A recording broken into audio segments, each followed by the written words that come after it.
Je retrouve ce livre saint, et il y contient 2500 écritures sur la gestion de l'argent et sur les possessions. Et j'ai commencé à lire des gens comme Ron Blue, Larry Burkett et Howard Dayton, qui ont été les premiers dans le monde chrétien de l'ère moderne à parler de ce que la Bible dit sur l'argent. Et j'ai été stupéfait. Et j'ai commencé à vivre selon ces principes et ils ont fini par fonctionner. Je ne vais pas vous dire que ça a été instantané. Ce ne fut pas instantané. Si vous cherchez à devenir riche rapidement, Dieu n'est pas dans ces affaires de micro-ondes. Cela va prendre du temps. Nous avons donc découvert qu'il y a 5 choses que si vous les faites avec l'argent sur une période de temps, généralement 10 ou 15 ans, vous construirez un patrimoine. 100% du temps. Je ne sais pas quel niveau parce que je ne peux pas prédire les accidents de voiture et le cancer. Je ne peux pas prédire les tragédies et je ne sais pas quels seront vos revenus. Mais si vous travaillez et que vous faites ces 5 choses, vous construirez un niveau de richesse très solide, 100% du temps. Et ce n'est pas un quelconque truc de prospérité, ce n'est pas non plus mystique ou magique. Quand j'aborde ces 5 choses, elles sont toutes de bon sens. Mais le bon sens est si rare maintenant. C'est comme avoir un super pouvoir. Et quand vous vous connectez au bon sens du divin, ça change tout. Alors regardons les 5 choses. La première consiste à s'établir un budget. Un plan écrit. Jésus a dit, « Lequel d'entre vous, ayant l'intention de construire une tour, ne s'assied pas d'abord et ne compte pas le coût, à moins d'arriver à mi-chemin et d'être incapable de finir. » Et tous ceux qui le voient commencent à se moquer de lui et disent, « Cet homme a commencé à construire et n'a pas pu terminer. » Voilà un autre chrétien qui ne peut pas payer ses factures. Tu dois faire un budget sur papier, dans un but précis avant le début de chaque mois. Si vous travaillez pour une société appelée X machin, et que vous gérez l'argent de cette entreprise, de la même manière que vous gérez votre argent actuellement, vous allez vous-même vous licencier. Vous savez qu'on a un mauvais rapport avec l'argent. La Bible dit que celui qui est impulsif exalte la folie. La folie est le verbe qui désigne un fou en action. Il est impulsif comme un fou en action. Vous savez qui est déjà passé par là? Moi. Et nous sommes désorganisés. Nous n'avons pas de plan. Rien n'est écrit, et on a le culot de prier notre Père Céleste, le Créateur du ciel et de la terre, et dire « Seigneur, je manque de conduite. Je suis horrible et je suis incompétent. Mais quand même, envoie-moi plus d'argent. » Ce à quoi il nous regarde et dit « Non. C'est dans la Bible. Parabole des talents. Le maître donne à 3 serviteurs une somme d'argent à gérer. Il revient plus tard, 2 d'entre eux l'ont bien géré, un autre non. Celui qui ne l'a pas bien géré, non seulement il ne lui a pas donné plus, mais il lui a enlevé l'argent qu'il avait, et l'a donné à celui qui avait le plus, qui avait le mieux géré.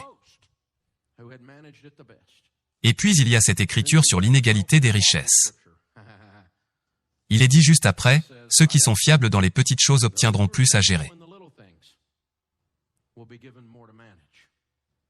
Il y a plusieurs années, mon fils qui venait d'avoir 25 ans, a décidé qu'il voulait une Corvette toute neuve. Ce à quoi je l'ai regardé et j'ai dit, « Je suis un père affectueux. Mais non, tu ne peux pas avoir une Corvette neuve.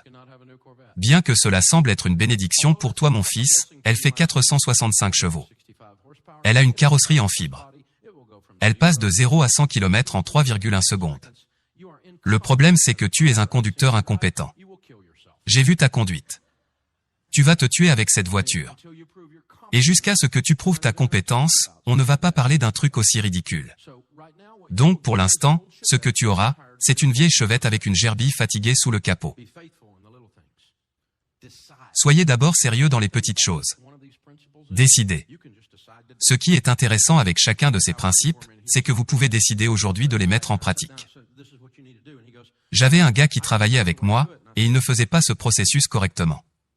Et je me suis assis et je lui ai dit, « Voici ce que vous devez faire. » Et il me répond, « Eh bien, ce n'est pas comme ça que je le fais. » Et j'ai dit, « Alors change. » Et il répond, « Eh bien, je ne suis pas comme toi. » Et je lui ai dit, « Dans ce cas change.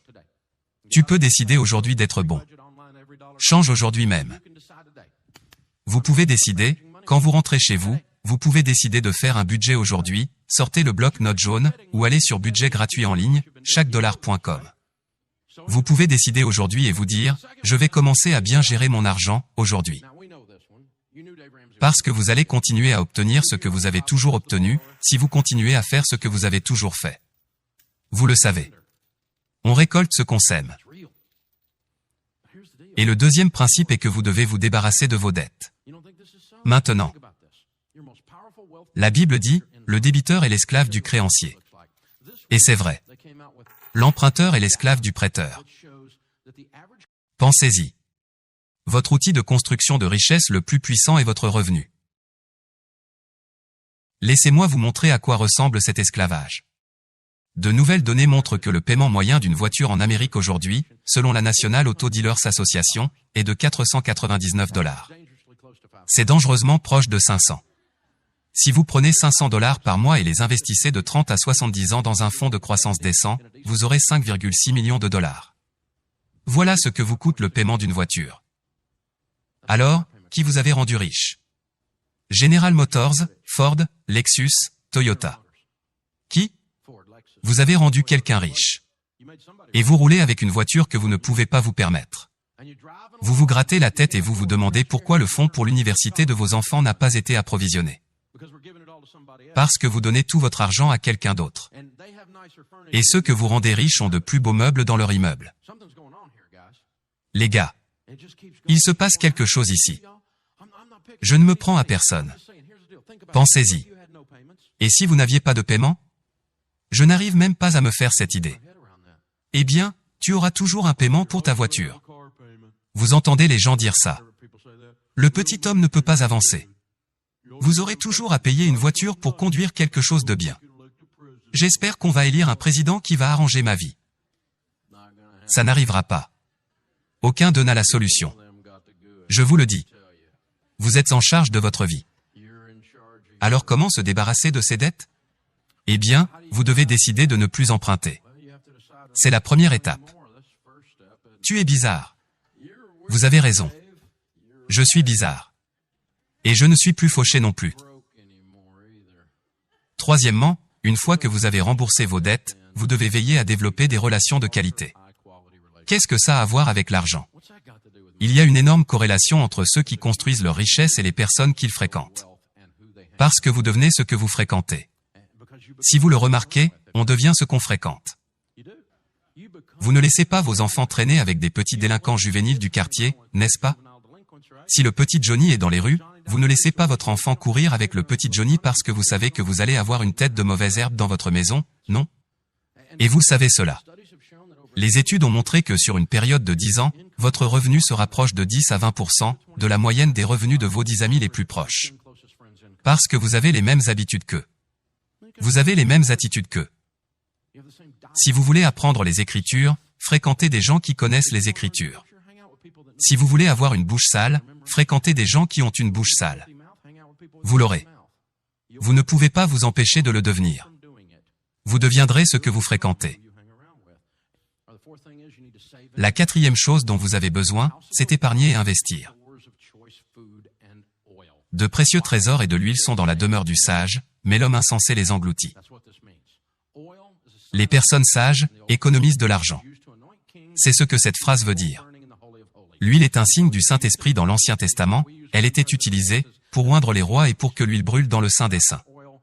Et donc elle était utilisée sur le marché comme nous utilisons de l'argent aujourd'hui, comme moyen d'échange.